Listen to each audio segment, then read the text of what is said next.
Perkenalkan, nama saya Dela Fiarandila dari Prodi S1 Kebidanan dengan NIM 1230010.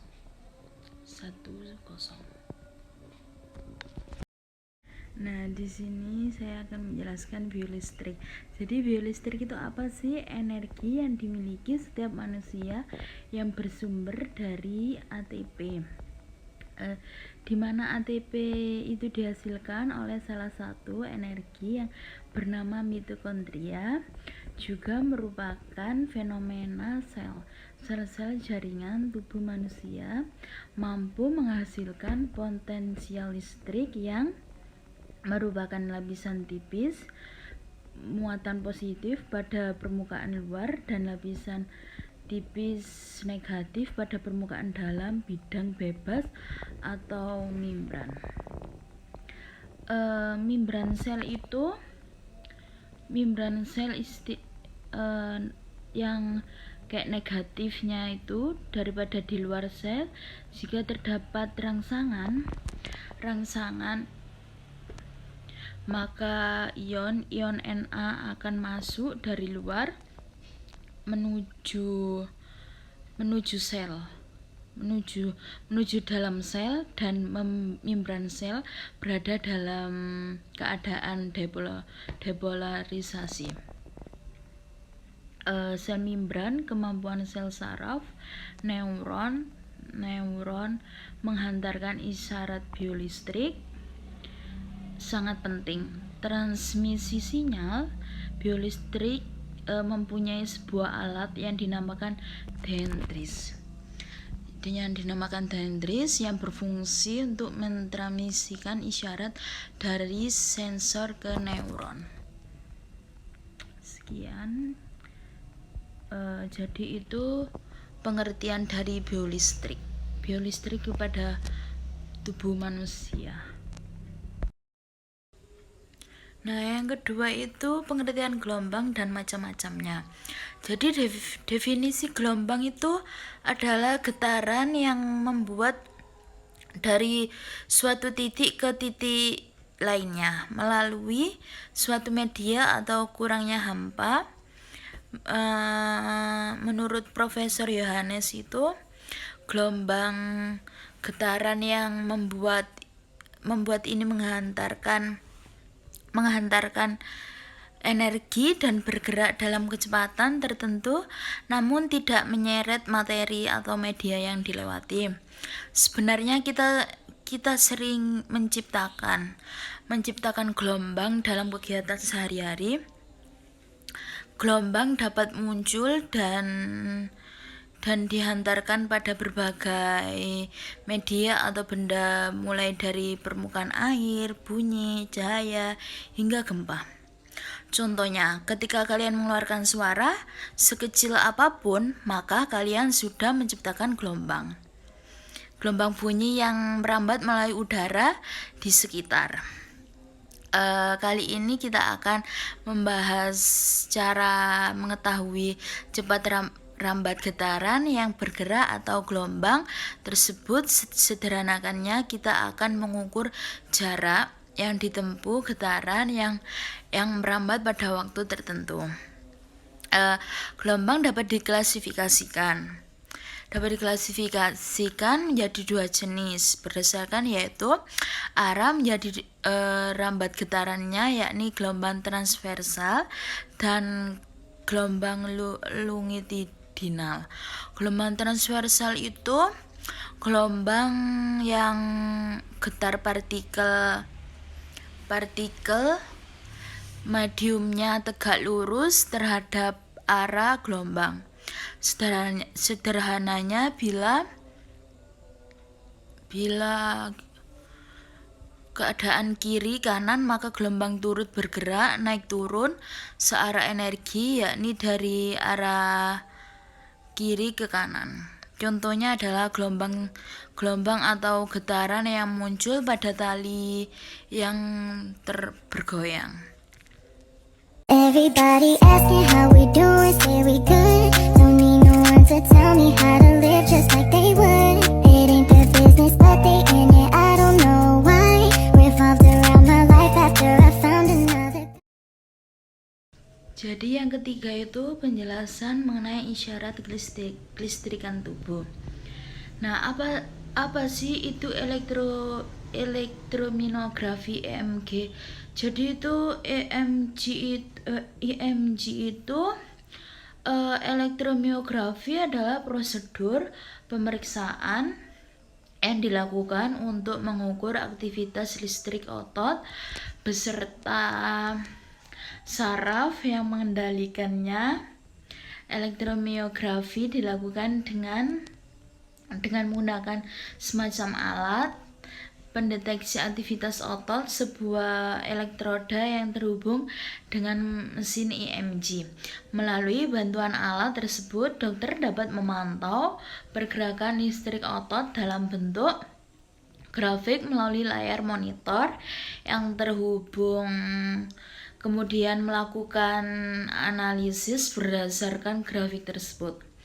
Nah, penerapannya itu prosedur ini umumnya diiringi dengan prosedur NCV, yaitu pengukuran kecepatan aktivitas listrik saraf yang mengontrol otot. Nah, yang fungsinya elektromiografi itu pemeriksaan elektromiografi bertujuan untuk menilai seberapa baiknya otot bekerja dalam memberikan respon berupa sinyal dari saraf. Normalnya otot akan spontan bergerak apabila menerima sinyal listrik dari saraf yang memberikan perintah untuk bekerja. Nah, elektromiografi itu akan dibutuhkan ketika Anda merasakan otot tiba-tiba nyeri, terus lemah tanpa diketahui penyebabnya, dan membuat otot sulit menangkap sinyal dari saraf. Yang kedua itu EKG, elektromiografi adalah prosedur medis yang dilakukan untuk memeriksa fungsi jantung. Dua hal yang terdeteksi melalui elektrokardiogram adalah lama waktu gelombang, pengukuran interval, serta jumlah aktivitas listrik pada otot jantung. Yang kelistrikan di organ jantung itu, sedangkan jumlah aktivitas listrik pada otot jantung dapat menunjukkan kelainan pada organ vital. Jadi itu apa sih fungsi elektrodiogram itu?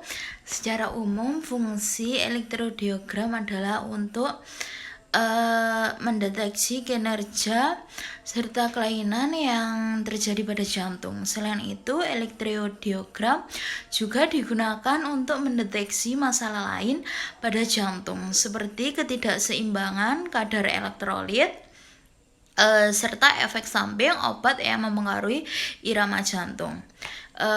Yang ketiga itu EEG. EEG itu apa sih? Elektronistagomografi, disingkat EMG. EMG adalah pemeriksaan untuk mengukur pergerakan mata dan otot yang mengontrolnya. Tes ini umumnya dilakukan untuk mendeteksi gangguan pada sistem vestibular yang meliputi bagian telinga yang dalam, otot mata, dan jaringan saraf yang menghubungkan keduanya untuk mengirim sinyal ke otak. Gangguan vestibular dikenal juga dengan gangguan keseimbangan yang dapat mengakibatkan keluhan pusing, vertigo, atau sering jatuh. ENG akan menguji seberapa baik kondisi mata, telinga bagian dalam, seperti saat beranjak berdiri setelah berbaring. Selama prosedur elektromiografi, sejumlah elektroda akan ditempelkan di area sekitar mata. Hasil dari rekaman pergerakan mata akan dipantulkan pada kertas grafik. Terdapat beberapa jenis tes berbeda yang bisa dilakukan dalam satu waktu. Nah, yang kelima itu ERG. Apa itu elektrotinografi? Jadi itu lapisan mata yang mendeteksi cahaya. Bagi retina kan itu sini ya, bagian retina sama seperti EKG bagi jantung, sama seperti EKG yang sangat penting untuk mendiagnosis penyakit dan memantau fungsi jantung. ERG juga berperan dalam deteksi di disfungsi retina. EOG itu elektrokulogram yang merupakan suatu pengukuran atau pencetakan berbagai potensial pada kornea retina sebagai sebagai perubahan dari posisi dan gerakan bola mata. Sebagai gerakan bola mata, EOG adalah metode untuk merekam gerakan bola mata yang menggunakan peralatan yang umum digunakan laboratorium fisiologis. Jadi EOG itu telah ditemukan sebagai metode tindakan yang mungkin untuk semua jenis gerakan mata kecuali untuk gerakan mata intra. Jadi yang ketujuh itu EEG. EEG itu elektroencephalogram. Kejelasannya itu panjang. Jadi itu tes yang digunakan untuk memeriksa aktivitas listrik pada otak. Pemeriksaan cakram logam kecil dipasangkan pada kulit kepala pasien, pasien yang bekerja untuk mengukur frustasi tegangan yang timbul dari arus listrik dalam otak. Nah, karena itulah hasil pemeriksaan elektroencephalogram EKG itu normal yang bisa jadi sebagai indiksi gangguan pada otak dan saraf pasien. Nah, jadi itu pengertiannya itu kayak gitu yang terakhir.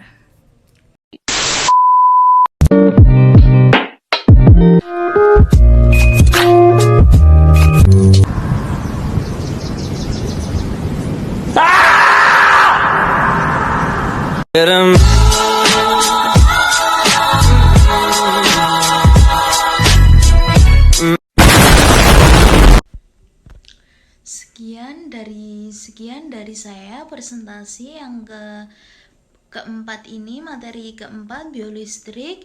Assalamualaikum warahmatullahi wabarakatuh. See you guys.